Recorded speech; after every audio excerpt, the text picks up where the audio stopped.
PM Modi को चाय वाला बोलकर जिन्होंने धुतकारा, देश की जनता ने उसे गले से लगाया। देश के चौकीदार को जिन्होंने चोर बताया, दुनिया ने उसे ग्लोबल लीडर बताया। भारत के प्रधान सेवक को जिन्होंने तानाशाह बताया, सनातनियों ने उसे विश्व गुरु बनाया। देश के यशस्वी प्रधानमंत्री नरेंद्र दामोदर दास मोदी आज सेवक भारत के हैं और निर्माता नव भारत के। आज के डेट में मोदी नाम अपने आप में जीत की सबसे बड़ी गारंटी है। धर्म पथ पर चलकर पीएम मोदी ने जन जन को संवारा है और अब जो कि पुनः चुनावों की रणभेरी बजने का समय आया है, चुनावी मंच सज चुका है, विरोधी दल आमने सामने है, तो ऐसे में मोदी रथ को रोकने के लिए प्रचंड कोशिशें की जा रही हैं। मोदी मुक्त भारत का ख्वाब देखने वाले विपक्ष दलों का इंडिया अलायंस देश के लोकतंत्र को अब खतरे में बता रहा है। पीएम मोदी पर अपने जुबानी तीरों से कड़ा प्रहार कर रहा है।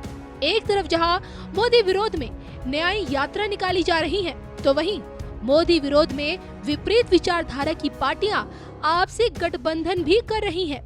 और ऐसे में क्या विपक्ष पार्टियां मोदी की जीत पर फुल स्टॉप लगाने में कामयाब हो पाएंगी?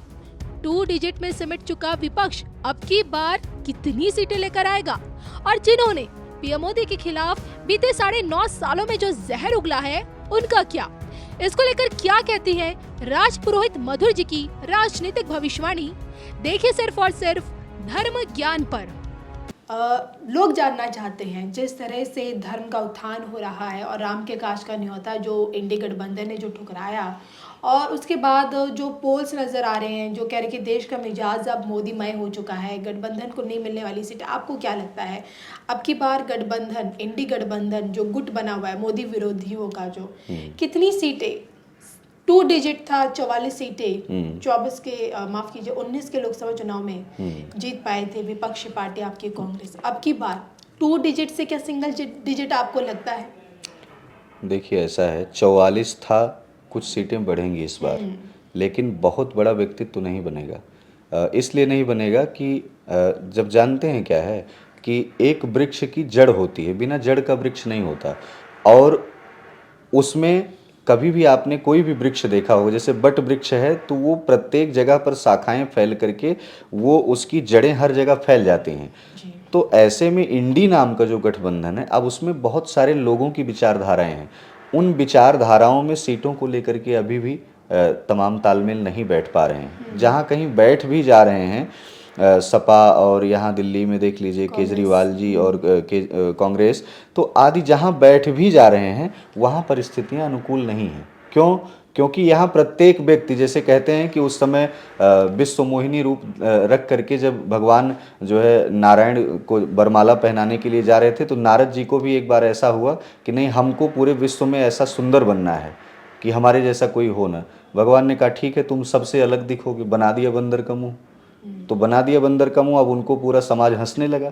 तो ये जग हंसाई वाली स्थिति हो रही है कि इतने लोगों के साथ आने के बाद भी, जब मुमताज और ममता और आदि तमाम प्रकार के लोग इसमें शामिल होने के बाद भी इसका प्रभुत्व संपूर्ण रूप से नहीं बन पाएगा। रही बात सीटों को लेकर के, तो सीटों को लेकर के जो भारतीय जनता पार्टी की जो परिस्थितियां हैं वो पुनर्स्थापित होगी। गठबंधन किसी भी परिस्थिति में हमें नहीं लगता है कि वो विकास करेगा, क्योंकि ज्योतिषीय गणना भी, धर्मशास्त्रीय गणना भी, आदि आदि कई सारी चीज़ें, जहाँ पर शिक्षा, जहाँ पर स्वास्थ्य, जहाँ पर नारी सम्मान, जहाँ पर धर्म, जहाँ पर ये सारी चीज़ें, जहाँ पर खाने के लिए अनाज, नौकरी करने के लिए, व्यवसाय करने के लिए सारी चीज़ें उपलब्ध कराई जाएं, किसानों के हित में बात की जाए, जहाँ पर सरकार एक सूत्र में इन सब पर काम कर रही हो, तो जनता नकारेगी क्यों?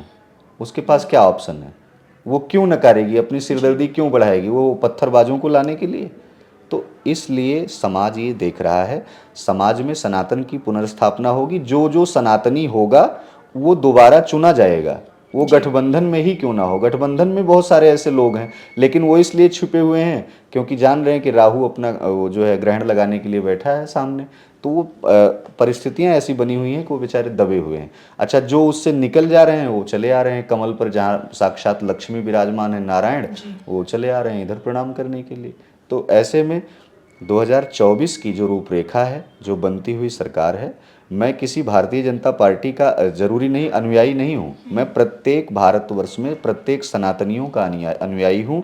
और जो राष्ट्र के लिए, जो भारत माता के लिए, जो राम के लिए जो प्रेम करता है, जी हम सब लोग उनके लिए काम करते हैं। किसी व्यक्ति, किसी व्यक्तित्व, किसी पार्टी, किसी समाज, किसी जाति, ये हमारे धर्म के नाम पर हमको शिक्षा नहीं दी गई। हमें शिक्षा इसलिए दी गई है कि हम जो है समाज में धर्म को स्थापित कैसे कर सकें, एक निचले स्तर का। जैसे अभी संत महात्माओं ने, कुंभ का मेला फिर आ रहा है, उस समय जब कुंभ लगा तो मोदी जी गए थे, तो उन्होंने पद प्रक्षालन सफाई कर्मचारियों का किया था। किसी महात्मा ने विरोध किया? इसलिए नहीं किया कि किसी समय भगवान राम की सहायता कोल भीलों ने की थी, किसी समय निषाद राज गुह ने की थी। तो आज वो चतुर्थ श्रेणी का मानव, आज उसको प्रथम श्रेणी पर लाने के लिए राम ने नरेंद्र मोदी जी के विचारों को, प्रधानमंत्री के विचारों को कहीं ना कहीं स्वच्छ करके, निर्मल करके रखा है। और वो विचार शुद्ध तब होते हैं जब आप काली कोठरी से निकल करके धर्म के स्थान पर जाते हैं। तो मंदिरों का अनुसरण इसीलिए तो बार बार मोदी जी साधना में रहते हैं। लेकिन लोग जो तमाम प्रकार के सनातन विरोधी हैं, उनको कहीं ना कहीं उनके अंदर की जठराग्नि तो जल ही रही है, ऊपर से एक अग्नि और जलने लगती है। बिल्कुल। और जी। देखिए, पीएम मोदी की मंदिर नीति